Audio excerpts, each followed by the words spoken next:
During the last election, I biked through North Carolina's 12th district, the most gerrymandered district in America at the time. 4 years later, we're talking to the expert David Daley, author of Unrigged, about what's changed and the work that still needs to be done.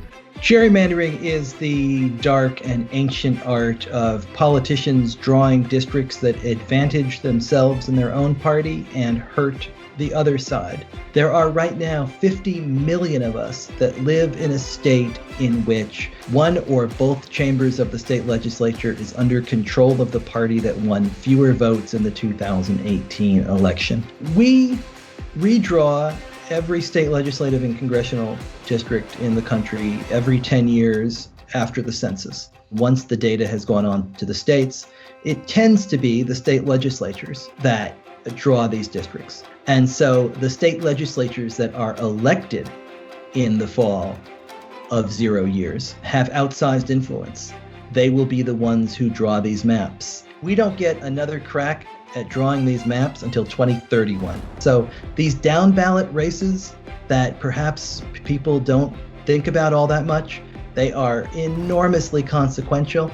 And as you are voting for the White House and the US Senate, you're also voting for what the next 10 years of democracy and policy issues and voting rights are going to look like in your state.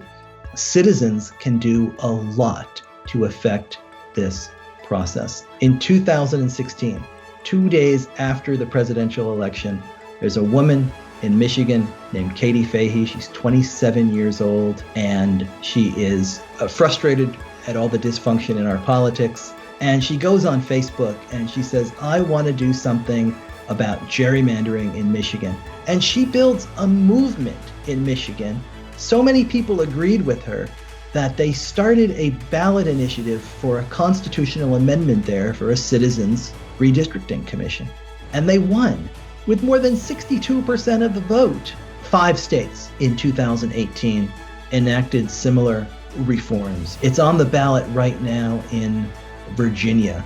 Virginia does not have an initiative process. They had to win this by persuading their lawmakers to give up power over this process that is so important to them.